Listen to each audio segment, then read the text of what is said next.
Moving on to the last and final segment of today's show, it is now time to predict each and every game in the NFL in week number 3. If you've missed it throughout the first 2 weeks of the season, we've gone 9-7 each week. And you know, we have to be better than that. 9-7, we're aiming for 11-5, 12-4, 13-3 when it comes to picking these games. But I love doing it. I love talking about each one of these games. A full 16-game slate on the docket for week 3, starting with Thursday Night Football tonight. Without further ado, hit the music. It's time to pick some games.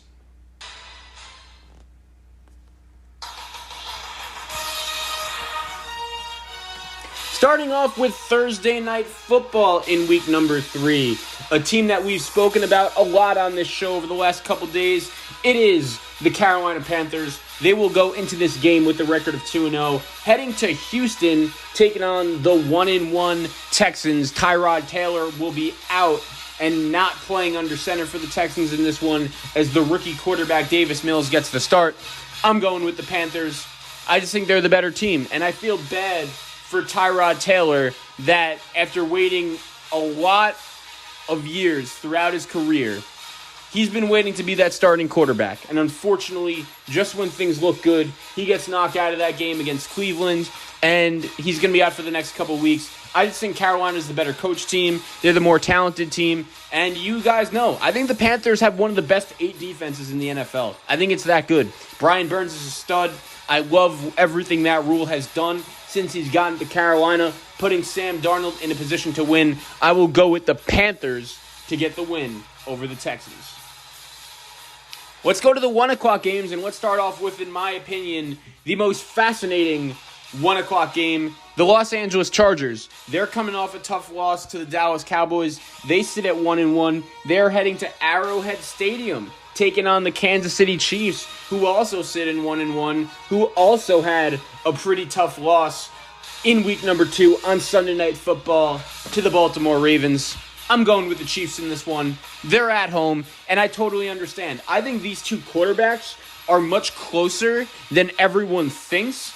It's just the Chiefs coming off a loss. Mahomes never loses in September, and I get people have their worries about the Chiefs coming off of their tough week 2 loss to the Ravens, but just think about the amount of things that had to go wrong for Kansas City in order for them to lose that game. Lamar Jackson throws the couple interceptions to start, but Baltimore just kept on coming back after the big Kelsey touchdown, after the long touchdown to Demarcus Robinson. There were plenty of opportunities throughout this Sunday Night Football game where you were just like, all right, like Kansas City's got it in the bag. Now, credit to Baltimore. They made plenty of plays and got the job done. They got the win, and they deserve credit.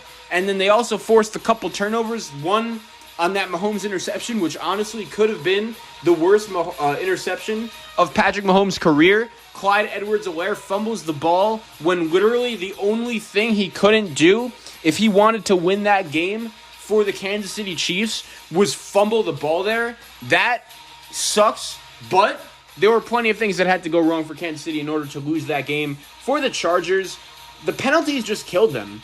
I thought that Justin Herbert played fine. I think the Chargers are going to be fine. I think Brandon Staley's a fine coach, but that is just a game that the Chargers in recent years have really just always found a way to lose, and I think there is way too much top-notch talent on this team between Justin Herbert and Keenan Allen and Derwin James and Joey Bosa. Like, that is as good as a group of core players you're really ever going to find in the NFL. I just think going to Arrowhead against Mahomes coming off a loss, I will take the Chiefs to beat the Chargers. Continuing with the 1 o'clock games, let's get to another battle between the 1-1 teams. We'll have the New Orleans Saints. They're on the road heading to Foxborough, taking on the Patriots. And this is an interesting one because I feel like the Patriots could easily be 2-0, but at the same time, they dominated the Jets last week. We knew the Jets really weren't ever going to win that game, especially with New England coming off a loss. And the Saints came to play in week 1, but who knows where exactly the Packers' focus was at, and they got blown out in week 2. I'm going to take the Patriots in this game.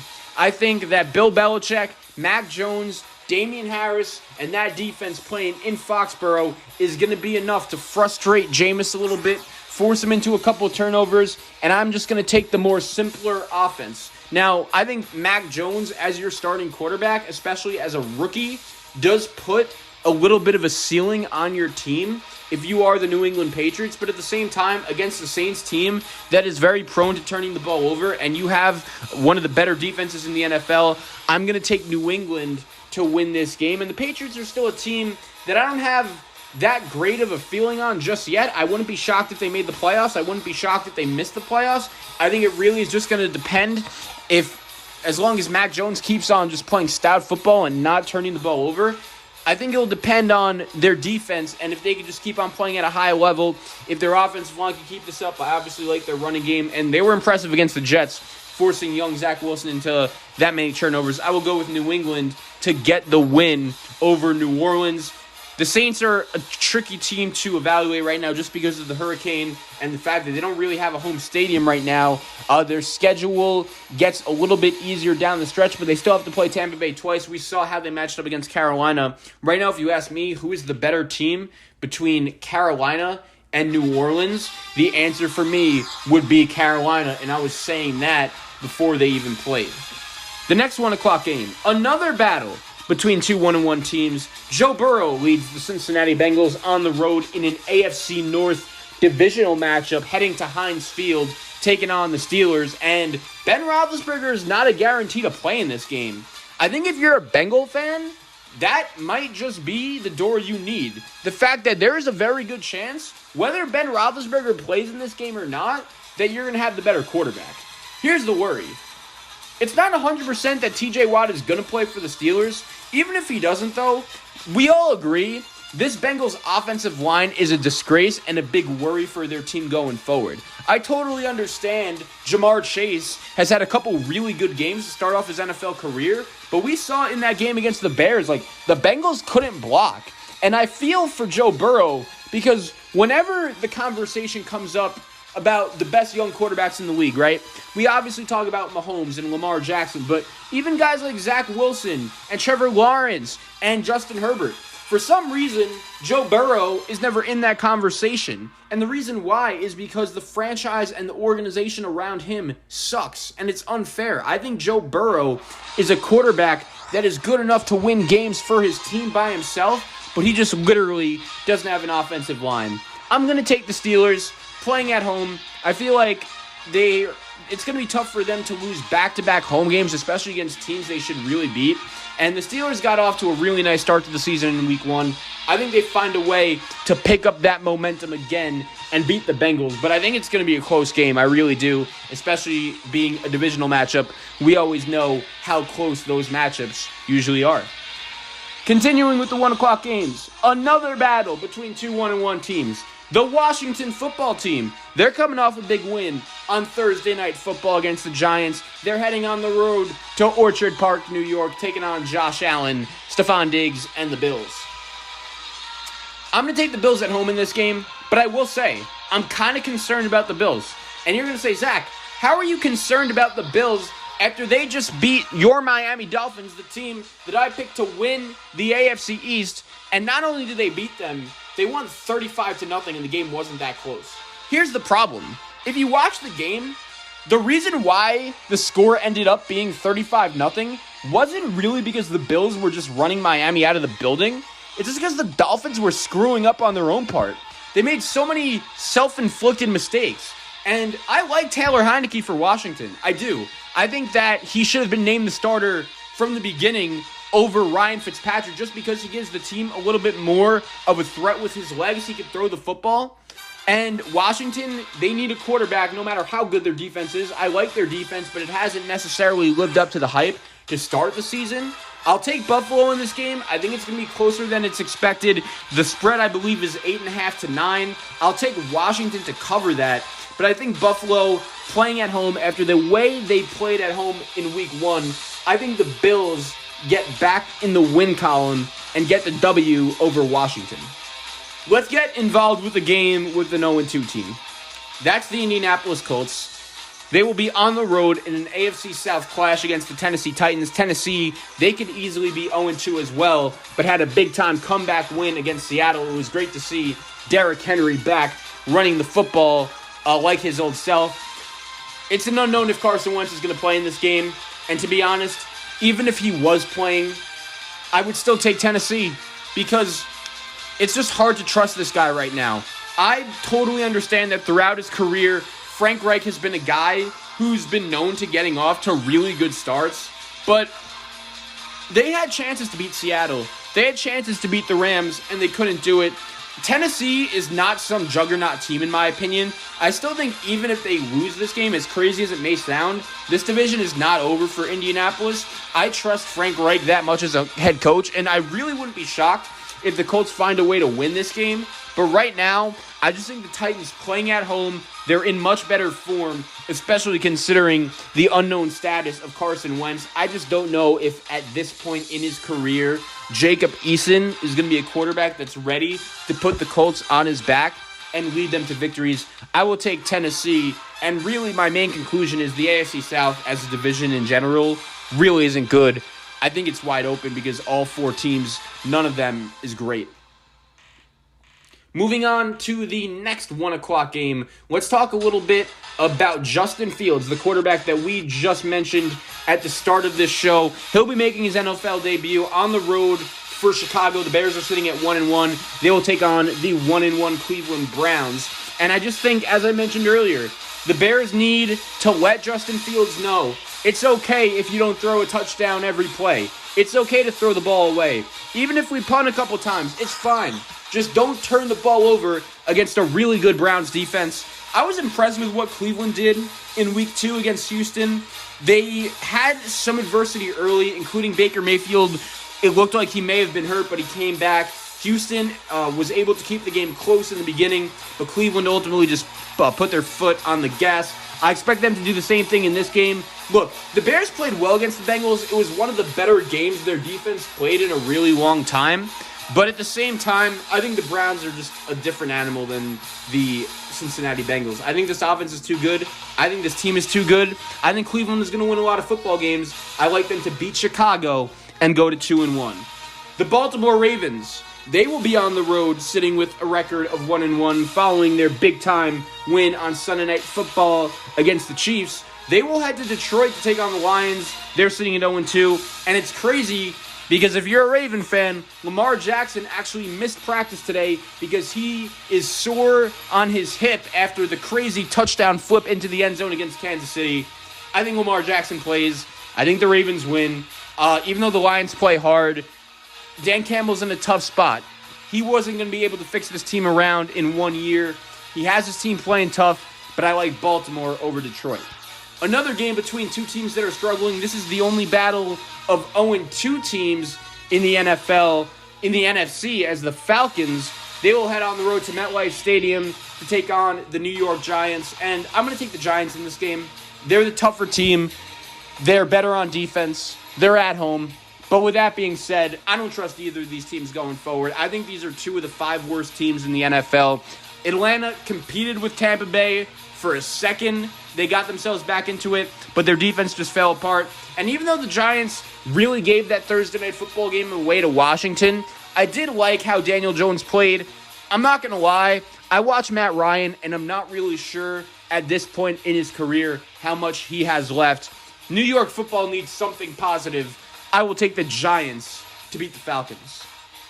The final 1 o'clock game will go over the Arizona Cardinals. They're sitting with a record of 2-0 after a crazy game and a crazy win over the Minnesota Vikings. They will be heading on the road to Jacksonville to take on Trevor Lawrence and the Jags, who are still looking for their first win of the season. I'll take Arizona in this game. I think they are the better team. Kyler Murray, at this point, is the more explosive quarterback, and Trevor Lawrence has struggled.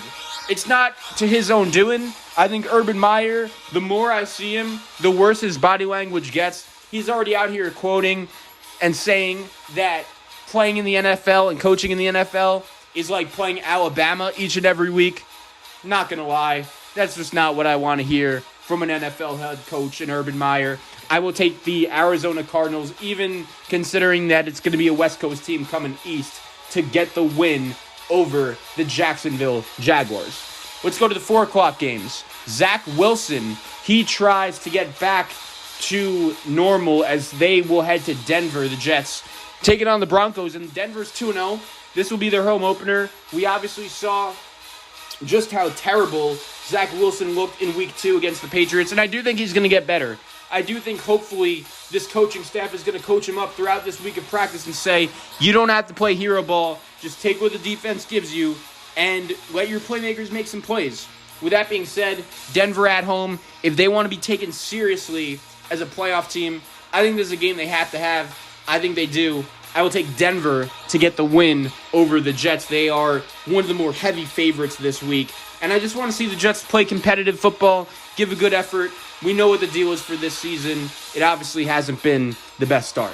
The next 4:05 game between AFC teams, the Miami Dolphins, it will be Jacoby Brissett starting under center for Miami. They will head to Vegas, taking on Derek Carr and the 2-0 Raiders. And look, I just spent a brief portion of the first segment of the show talking about the Raiders and how impressed I've been with their start of the season, and Derek Carr has a lot to do with that.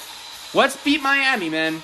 This is a Raider team that lost a heartbreaking game to the Miami Dolphins last year. It was really a game they should have won, and I guess you could make the argument that Jacoby Brissett does give Miami a little bit more threat on the offensive side of the ball than Tua Tagovailoa. Like, you could totally make that argument, but at the same time, I don't necessarily believe that he is good enough to beat the Raiders and outduel Derek Carr.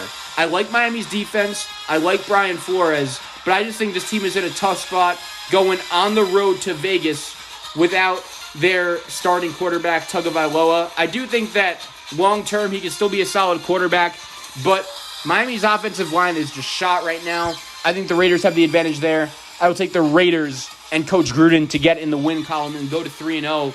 And it's going to be a question that surfaces for a while now. Who's the better team, Denver or the Raiders?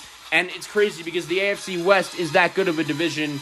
It's competitive, man. I'm curious to see what goes down there. The game of the week, 425. In my opinion, the two best teams in the NFC. 2-0 Tampa Bay, 2-0 Rams. I'll take the Rams. I think it's going to be a close game. I think it's going to be a great game. I think if any defense could stop Tampa Bay and their offense, it might just be the Los Angeles Rams. And look, the Buccaneers defense hasn't really been able to stop anyone either. Matthew Stafford has been playing some really good football, and I actually expect that to continue. I think that Cooper Kupp is going to go off again. He'll have a nice game. The Rams will run the ball with Darrell Henderson and Sony Michel, who looked pretty good of late. And playing at home at SoFi Stadium, I like the Rams and Sean McVay to go out there and get the W. These two teams played last year in Tampa Bay. The Rams were able to get the job done. I think Aaron Donald comes to play. I'll take the Rams over the Bucs. Seattle, they're sitting at 1-1 after they just gave away a frustrating game at home to the Tennessee Titans. They'll be heading to Minnesota, taking on Kirk Cousins and the 0-2 Minnesota Vikings. Dalvin Cook is now a question mark to play in this one, and I'll take Seattle. I think they're the better team. I think Mike Zimmer's seat could be hot. I told you earlier that I am selling my stock in the Minnesota Vikings. I wouldn't buy them. I think that they have some 6-11, 5-12 vibes around them to me. Mike Zimmer, I think, will be gone by season's end. And look, Seattle wins regular season games. I know they gave the game away against Tennessee, but Shane Waldron knows what he's doing. He's a guy coming from the Rams who I trust. I'll take Seattle to go on the road to Minnesota and get the win. Sunday Night Football. Speaking of a Sean McVay assistant, that is actually the description for new Packers defensive coordinator Joe Barry. And I'm not going to lie, in that game against the Detroit Lions on Monday Night Football, especially in the first half, I was kind of concerned about Green Bay. And I know they won the game. Aaron Rodgers was slinging the ball all over the field in the second half. Aaron Jones looked really good. Devontae Adams was looking good. But Green Bay never plays well in San Francisco. And they're going to be taking on the 49ers on Sunday Night Football And look, San Francisco's been a team that has played on the East Coast to start their season. They haven't been at home yet, and I'm curious to see how they play in front of this home crowd. And their 2 wins to start the season off haven't necessarily been pretty, but I like what I've been seeing from the San Francisco 49ers. Jimmy Garoppolo hasn't played great. I think by season's end, we will see Trey Lance under center as the quarterback in San Francisco. And obviously the injuries are concerning, but Nick Bosa looks healthy. He's ready to go. Fred Warner looks ready to go. The Packers historically never play well in San Francisco. I know they won there last year, but that's when the 49ers their whole team was injured from COVID. I'm going to take the Niners to get the win on Sunday Night Football over the Packers. And then we'll end this segment with some Monday Night Football talk. This is a good game. 2 teams in the NFC East, Philadelphia and Dallas. I think you could reasonably make the argument that these 2 teams are the 2 best teams in the NFC East, even though I do think by season's end, Washington will be right there in the conversation. And Philly, I don't really know what they are yet. They looked really good in week 1, albeit against a terrible Atlanta team. Dallas, they could easily be 2-0 right now, but they could easily be 0-2 right now. And I think they were able to do a good job to take advantage of the penalties that the Chargers were having in that game, and they won and they deserve credit, but Mike McCarthy's clock management towards the end was terrible. I feel like even though Dallas should be the consensus favorite to win the NFC East, I don't necessarily trust them to do that just yet. But with that being said, I'll take them at home to win this game. They have the better quarterback playing at home. Their defense looked okay against the Chargers, only giving up 17 points, forcing some turnovers. Micah Parsons making the transition to defensive end. I don't think he's going to be able to do that as naturally in this matchup against Philly just because their offensive line is better. If he could dominate a rookie Charger tackle, that's fine. But let's see him do it against a guy like Lane Johnson who's been in the league for a while. With that being said, though, I'll take Dallas. I think Dak and Tony Pollard will make enough plays. Dallas has an interesting problem considering they're paying Zeke $90 million, and Tony Pollard looks like the better running back. To recap my picks, Thursday Night Football, I'll go Carolina over Houston. In the 1 o'clock slate, Kansas City over the Chargers, Patriots over the Saints, Steelers over the Bengals, Bills over Washington, Titans over Colts, Browns over Bears, Ravens over Lions, Giants over Falcons, Cards over Jags, Broncos over the Jets, the Raiders over Miami, we'll go Rams over Bucks, Seahawks over Vikings, Niners over Packers, and Cowboys over Eagles.